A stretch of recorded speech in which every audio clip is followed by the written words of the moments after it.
자, 다윗의 시입니다. 이 다윗의 시편은 대부분 일정한 패턴을 가지고 있어요. 특히 무언가를 호소하고 탄원하는 그런 탄원시의 경우는 더욱 그렇습니다. 그 패턴이란 것이 뭐냐면 시작할 때는 부르짖으며 간구해요. 여호와여 하면서 여호와를 부르짖으며 간구합니다. 근데 뒤로 가면 하나님을 찬양하고 자신의 그 기도, 그 간구하는 것에 대한 응답을 확신하는 것입니다. 처음에는 간구하고 부르짖으며 간구하고 뒤로 갈수록 찬양해요, 하나님을. 그리고 확신합니다. 그리고 맨 마지막 결론은 하나님이 누구신지에 대한 선포로 마지막을 맺는 것입니다. 오늘 다윗의 시인 이 시편 28편은 그 탄원시의 그 다윗의 시의 그 패턴, 그 부르짖고 찬양하고 확신하며 선포하는 그 패턴을 정형적으로 볼 수 있는 시입니다. 우리의 기도도 이와 같아야 하는 것입니다. 성도 여러분, 기도는 무엇을 전제로 하냐면 솔직함을 전제로 합니다. 성도 여러분, 우리 세상 앞에서, 사람 앞에서는 솔직해지기 어렵습니다. 왜냐하면 세상 앞에, 사람 앞에 솔직함을 드러내면 곧바로 돌아오는 것은 정죄와 판단이 돌아올 것 같기 때문이에요.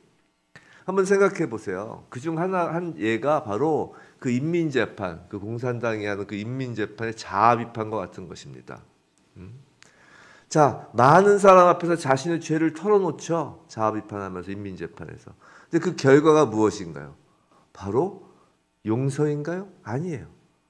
사람 앞에서의 솔직한 그 자아 비판, 죄의 고백은 곧바로 사람들로부터의 정죄함과 징벌로 돌아오죠. 우리 6.25 때 많이 그런 것을 경험했던 그 우리 역사가 있습니다. 이 사람 앞에서의 또 한편 나는 사람 앞에서 난 솔직한 사람이야 라고 사람 앞에서의 솔직하다고 자처하는 사람이 또 있다면 그건 자기 의의 표현, 난 의로운 거야 라는 표현의 다른 말과 다른 말로 그렇게 얘기하는 것과 다를 바가 없습니다. 어느 누구도 사람과 세상 앞에서 솔직함을 드러낼 수 없습니다. 어렵고 그럴 수도 없는 것이죠. 그러나 하나님 앞에서는 솔직할 수 있는 거예요. 세상 앞에서, 사람 앞에서는 솔직할 수 없고 솔직하기 어렵지만 하나님 앞에서는 솔직할 수 있는 것입니다. 왜냐하면 하나님은 예수 그리스도 안에서 더 이상 정죄함이 없다고 하나님께서 말씀하셨기 때문이에요. 그렇기 때문에 우리는 정죄함을 두려워할 필요 없습니다. 하나님 앞에서의 솔직함은. 회개란 그래서 사람 앞에서 하는 것이 아니에요. 하나님 앞에서 하는 것입니다. 또한 하나님 앞에서는 솔직할 수밖에 없습니다. 왜냐하면 하나님은 우리의 마음의 중심을 꿰뚫어 보시는 분이시기 때문이죠. 그렇기 때문에 하나님 앞에 우리가 드리는 기도는 솔직할 수 있고 솔직하여야 하는 것입니다. 우리의 소원과 우리의 감정을 숨길 필요도 없고 숨길 수도 없는 것입니다. 어렵고 힘든 상황에 놓여 있다면 솔직하게 그 문제를 해결해 달라고 기도하여야 합니다. 이건 기복신앙이 아니에요. 우리의 자녀가 한번 어린아이라고 생각을 해봅시다. 어린아이의 자녀가 있다고 생각해 보세요. 근데 그 아기가 힘들고 어려운 처지에 놓여서 밤에 잠도 이루지 못하면서도 자기 아버지, 자기 엄마 앞에서는 마치 아무렇지도 않은 척 한다면, 그리고 부모가 그 사정, 그 아이의 그 잠 못 이루는 사정을 다 알고 있다면 그렇게 아무렇지도 않은 척하는 그 아이를 보고 아버지는 오히려 더 마음이 아플 것이기 때문이에요. 그렇잖아요. 어느 부모가 자녀가 부모 앞에 와서 괜찮아요. 뻔히 그 속이 타들어가는 건 아는데 그럼 부모 마음은 더 아픈 거라고요. 하나님께 솔직히 우리의 소원과 간구를 아뢰는 것은 또한 우리가 부모를 신뢰한다라는 것이에요. 아버지의 전능하심을 믿기 때문인 것입니다. 만약에 아무렇지도 않은 척 의젓한 기도만 한다면 둘 중 하나예요. 여전히 자기가 하나님 앞에서 어린아기가 아니라 어른인 것으로 스스로를 여기거나 자기의가 강한 거죠. 아니면 하나님 아버지를 신뢰하지 못하는 것, 믿음이 없거나 약하기 때문인 것입니다. 성도 여러분, 하나님께 부르짖으시기 바랍니다. 오늘 1절 여호와여 내가 주께 부르짖으오니 라고 합니다. 또 2절 내가 주의 지성소를 향하여 나의 손을 들고 주께 부르짖을 때라고 합니다. 하나님께 부르짖으시기 바랍니다. 우리는 하나님 앞에서 어린 아기와 같습니다. 우리의 나이와 상관없어요. 다 어린 아기예요. 아프면 우는 것이 정상입니다. 울지 않으면 그게 더 이상한 거예요. 사랑이 많은 엄마는 아기의 울음소리를 들으면 곧바로 달려와 아기를 살펴봅니다. 아기의 울음소리를 절대 외면하지 않아요. 아기가 운다고 야단치지 않습니다. 그저 안아줄 뿐이죠. 그게 엄마, 그게 아빠예요. 하나님 아버지는 육신의 부모보다 더욱 사랑이 크신 분이잖아요. 어린 아기와 같이 다윗이 울부짖을 때 절대로 귀를 막지 않으십니다. 오히려 더욱 주의하여 들으십니다. 성도 여러분, 억울하고 힘든 일이 있으시다면 주께 부르짖고 울며 기도하시기 바랍니다. 또 3절, 4절, 5절 악인과 악을 행하는 자들과 함께 라고 하고 4절 그들이 하는 일과 그들의 행위가 악한 대로 갚아달라고 하고 또 5절 그들은 여호와께서 행한 일과 손으로 지으신 것을 생각하지 아니하므로 여호와께서 그들을 파괴하여 달라고 합니다. 이게 뭐냐면 우리를 힘들게 하는 원수들을 울며 고발하라는 것입니다. 성도 여러분, 우리를 힘들게 하는 원수들을 하나님 앞에 울며 고발하시기 바랍니다. 그들의 악행과 거짓을 낱낱이 하나님께 아뢰기 바랍니다. 우리의 마음을 원색적이라고 여길 정도로 솔직히 하나님 앞에 소리내어 말하는 것, 그것이 바로 솔직한 기도잖아요. 오늘 다윗처럼 말이죠. 다윗이 이처럼 원수들을 고발하였다면 우리도 해도 된다는 것이에요. 아니 오히려 해야 된다라는 것이에요. 해도 될 뿐 아니라 그것을 해야 된다는 것이에요. 왜냐하면 오히려 마음속에 하나님 앞에 원수들을 고발하지 않고 그 원수들을 그냥 마음속에 담아두는 것이 오히려 악한 것이기 때문입니다. 무슨 말이냐면 내 마음속에 원수들을 담아둔다는 것은 내가 원수를 갚겠다라는 것이기 때문이에요. 그런데 하나님 앞에 그 원수들을 고발한다는 것은 하나님께서 원수를 갚아주시겠다는 그 약속에 근거해서 내가 원수를 갚는 일을 하지는 않겠다라는 의미인 것입니다. 우리 한번 다윗의 인생을 생각해 보세요. 다윗의 인생은 자신이 직접 원수 갚지 않은 인생이었습니다. 사울왕에 대해서 직접 원수 갚지 않고 압살롬에 대해서 직접 원수를 갚지 않은 인생이었어요.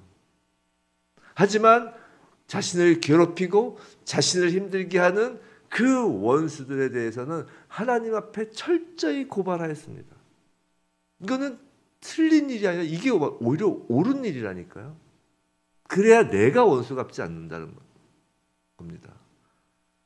다윗의 인생은 그렇게 자신이 직접 원수 갚지 않고 하나님께 원수를 고발하는 인생이었기 때문에 하나님의 마음에 합한 자로 인정받았던 것을 기억하시기 바랍니다. 그럼 그런 간절한 기도의 그 뒷부분, 후반부는 무엇이 될까요? 우리가 솔직함으로 어린아기처럼 기도할 때, 하나님 앞에서 바닥을 뒹굴며 발버둥을 칠 때, 거기서 기도가 멈추면 안 됩니다. 우리의 기도는 계속 발버둥을 치고 간구하며 부르짖을 때 할 때 어느 정도까지 지경까지 이르는 거냐면 어느 순간 하나님 아버지의 안아주심을 기도 가운데 경험하게 되는 거예요. 6절, 7절, 8절 여호와를 찬송하며 내 간구하는 소리를 들으심이로다. 하나님께서 우리의 기도를 듣고 계신다는 그 확신이 확 오는 거예요. 하나님은 전능하십니다. 하나님은 들으세요. 그 확신과 함께 하나님 아버지가 엄마가 달려와 아기를 안아주는 것처럼 안아주시는 것을 느끼게 되는 것이에요. 기도의 끝에 하나님이 우리의 힘이요. 7절 나오죠. 나의 힘과 나의 방패시. 그것을 확신하는 것입니다. 내 마음이 그를 의지하여 도움을 얻었도다. 울부짖던 기도가 하나님이 우리를 도우신다라는 찬송으로 바뀌게 되는 것이.